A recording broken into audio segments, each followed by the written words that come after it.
முதலமைச்சர் இன்னைக்கு பேசி கொண்டிருக்கிறார். ஈடியை பயன்படுத்துகிறார்கள் அமலாக்கத்துறை. அது மட்டும் இல்லாமல் எஸ்ஐஆர் மூலமாகவும் அழிக்க முயற்சிக்கிறாங்க அப்படின்னு சொல்லிட்டு இன்றைக்கி நிறைய நியூஸ் இன்றைக்கி நீங்கள் வந்ததை நீங்கள் பார்த்துருப்பீங்கன்னு நினைக்கிறேன். என்ஃபோர்ஸ்மெண்ட் டைரக்டரேட் வந்து டிஜிபிக்கு இரண்டாவதாக ஒரு கடிதத்தை எழுதியிருக்கிறார்கள்ட்டு. இதையெல்லாம் கோட் பண்ணி தான் இன்றைக்கி பேசியிருக்காரா சிஎம். திராவிட முன்னேற்ற கழகம் வருகிற தேர்தலில் மீண்டும் இரண்டாவது முறை ஆட்சி அமைக்கும், 200 தொகுதிக்கு மேல் வெல்லும். எதிரில் இருக்கிற கூட்டணி பலவீனமாக இருக்கிறதா பலமாக இருக்கிறதா பற்றிலாம் யோசிக்கக்கூடாது. நம் களப்பணியை செய்வோம். நம்மை வீழ்த்த ஒன்றிய அரசும் இங்கே இருக்கிற சில கட்சிகளும் வெவ்வேறு அமைப்புகளை ஏவி நம்மை பலவீனப்படுத்த முயற்சிப்பார்கள் அப்படின்னா இன்னைக்கு முதலமைச்சர் காணொலி கூட்டத்தில் பேசினது. நேற்றைய முன்தினம் 2 நாளைக்கா நேத்தான் தெரியல, பாராளுமன்றத்தில் ஒரு கேள்விக்கு ஒன்றிய அரசின் அமைச்சர் பதில் சொல்கிற பொழுது, அமலாக்கத்துறை நடத்திய சோதனையில் கடந்த 10 ஆண்டில் கைது செய்யப்பட்டது அல்லது சோதனை அல்லது வழக்கு பதிவு செய்யப்பட்டதில் 2% மட்டும்தான் நிரூபிக்கப்பட்டு தண்டனை பெற்றுத்தரப்பட்டிருக்கிறது. மீது 98% விசாரணை என்ற பெயரில் இன்று வரையில் இழுத்தடிக்கப்பட்டு கொண்டிருக்கிறது என்பதான் நாங்கள் சொல்லலை, ஒன்றிய அமைச்சர் கேள்விக்கு பதில் சொன்னது பாராளுமன்றத்தில். மாண்புமிகு இந்தியாவுடைய உள்துறை அமைச்சர் பேசியிருக்கிறார், நாங்கள் பீகாரை வென்றுவிட்டோம், அடுத்து மேற்கு வங்காளத்தையும் தமிழ்நாட்டையும் வெல்லுவோம். அதை நீங்கள் ஒரு புள்ளி வச்சு அடுத்த ஒரு வார்த்தை சொன்னீங்க, கூட்டணி ஆட்சி வரும் அப்படின்ட்டு. அதிமுக சார்பில் பேசுகிறவங்க தான் அதை சொல்லணும். அது கூட்டணி ஆட்சியா அல்லது அது ஆட்சிக்கு ஒத்துக்கிட்டாங்களா இல்லை அதிமுக ஒற்றை ஆட்சியா, அவங்க என்ன பதில் சொல்ல போகிறாங்க? அமித்ஷாவுக்கு செவிசாய்க்க போகிறாங்களா, ஆமாசாமி போட போகிறாங்களா, இல்லை பிஜேபியின் அமித்ஷாவை கருத்துக்கே மறுக்க போகிறாங்களா, எல்லாம் எதிர்த்து பேசுவாங்களான்றதெல்லாம் இப்போ தெரிஞ்சிடும். நாங்கள் சொல்வது பீகாரில் வெற்றி பெற்றோம். பீகாரில் எப்படி ஜெயிச்சிங்க நீங்கள்?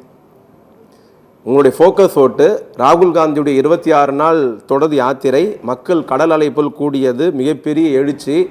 ஏறத்தால் 600 பொதுக்கூட்டங்களை பாஜக நடத்தியது. இரட்டை இன்ஜின் சர்க்கார், 20 ஆண்டுகள பிஜேபி நிதிஷ்குமாரோடைய ஆட்சி, பவர் இந்தியாவுடைய விஸ்வகுரு நரேந்திர மோடி இருக்கிறார், அமித்ஷா இருக்கிறார், 11 ஆண்டு காலம் தொடர்ந்து பாஜகவுடைய ஆட்சி. இவ்வளவு பலம் பொருந்தி சர்வ அமைப்புகளும் கையிலே வைத்துக்கொண்டு சிபிஐ, அமலாக்கத்துறை, கூடுதலாக இப்பொழுது கூட்டணி சேர்ந்திருக்கிற தேர்தல் ஆணையம், இவை அனைத்தும் கூட வைத்துக்கொண்டு 70 மத்திய அமைச்சர்கள், ஏறத்தாழ 10 முதலமைச்சர்கள், ஒரு 200 நாடாளுமன்ற உறுப்பினர்கள், இந்தியாவுடைய பிரதம அமைச்சர் ஏறத்தாழ 40 முறை பொதுக்கூட்டம், உள்துறை அமைச்சர் 30 பொதுக்கூட்டம் உண்டு, தன்னுடைய மொத்தத்தையும் பீகாரில் இறக்கி வெற்றி பெற்றதாக சொல்லுகிறார்கள்ல.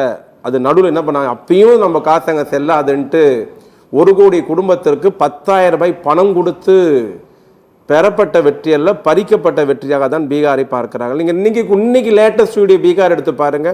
பல மாவட்டங்களில் கொத்தளிப்பு, மக்கள் பேசுகிறாங்க மீடியாவில் வந்து, நாங்கள் ஓட்டு போடலை, எப்படி ஜெயிச்சாங்க, இந்த பிரச்சனை நீங்கள் ஓடிட்டு தான் இருக்குது. சரி, அமித்ஷா சொல்லிட்டார், நாங்கள் பீகாரில் ஜெயிச்சா போல தமிழ்நாட்டிலையும் ஜெயிப்போம், மேற்கு வங்காளத்திலையும் ஜெயிப்போம் அப்படின்ட்டு. மேற்கு வங்காளத்தில் தமிழ்நாட்டில் அரசியல் நாகரிகம் இருக்கிறது, எல்லா கட்சியும் மதிக்கிற தன்மை இருக்கிறது. கடந்த 4 ஆண்டு காலத்தில் 10-15 வீடியோக்கள் வந்திருக்கிறது. மேற்கு வங்காளத்தில் பாஜகவுடைய சட்டமன்ற உறுப்பினர்களை, நாடாளுமன்ற உறுப்பினர்களை பல கிராமத்தில், இப்போது சமீபத்தில் மழை வெள்ளத்திற்கு பார்க்க போன பாஜகவுடைய நாடாளுமன்ற உறுப்பினரை பல கிராமத்தில் அடித்து விரட்டியிருக்கிறார்கள். இதுதான் மேற்கு வங்காளத்தில் பாஜகவுடைய இன்றைய சூழ்நிலை. தமிழ்நாட்டை எடுத்துக்கலாம், தமிழ்நாடு ஜெயிச்சிரும். நீங்கள் என்ன நினச்சிட்டு இருக்கீங்க? தமிழ்நாடு பீகார் நினச்சிட்டு இருக்கீங்களா? குஜராத் நினச்சிட்டு இருக்கீங்களா? ஐயா அமித்ஷா அது எங்கே பேசியிருக்காரு? குஜராத்தில் பேசியிருக்காரு. அவர் என்ன தெரியுமா சொல்ல வராரு, நம்ம இங்கேருந்து எல்லாத்தையும் வெற்றி பெறுவோம், எல்லாத்தையும் வந்து நம்ம கட்டுப்பாட்டில் கொண்டு வருவோம் அப்படின்னு குஜராத்தை தன் பெருமையை பேசியிருக்கிறார். நாங்கள் இங்கே அங்கேருந்து நாங்கள் போய் தான் எல்லாத்தையும் கொண்டு வர போகிறோன்ட்டு.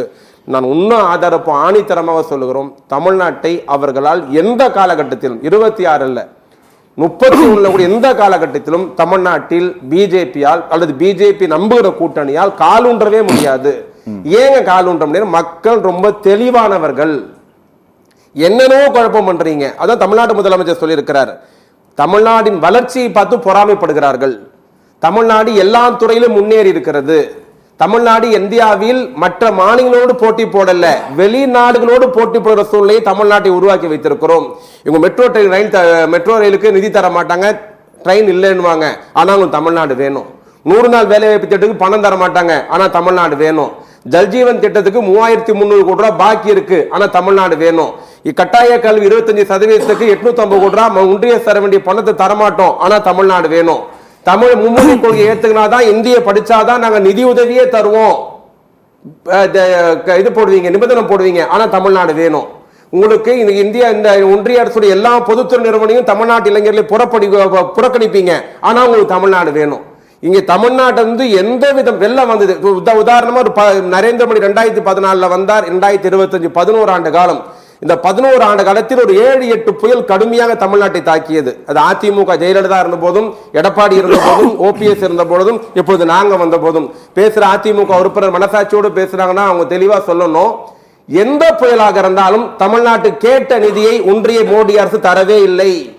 அது வரதா புயலாக இருந்தாலும், ஒக்கி புயலாக இருந்தாலும், கஜா புயலாக இருந்தாலும், எந்த புயலாக இருந்தாலும், 2021 வெள்ளமாக இருந்தாலும், இப்போ நடைபெற்ற தென்காசி, திருநெல்வேலி, தூத்துக்குடி வெள்ள பாதிப்பாக எதுவாக இருந்தாலும், குஜராத்துக்கு தருகிற நிதி, உத்தரப்பிரதேசத்துக்கு தருகிற நிதி, ஜார்க்கண்டுக்கோ பீகாருக்கோ அள்ளி தருகிற நிதியில் நமக்கு கிள்ளி கூட கொடுக்கல ஒன்றிய அரசாங்கம். இப்படி எல்லா விதத்தையும் தமிழ்நாட்டை புறக்கணித்து விட்டு, தமிழ்நாட்டு இளைஞருடைய வேலை வாய்ப்பு பறித்து விட்டு, எல்லா விதத்தையும் தமிழ்நாட்டை புறக்கணித்து ஓரங்கட்டி நிதியை நிறுத்தி வைத்திருக்கிற இவர்களைத்தான் மக்கள் தேர்ந்தெடுப்பாங்களா? Okay okay okay okay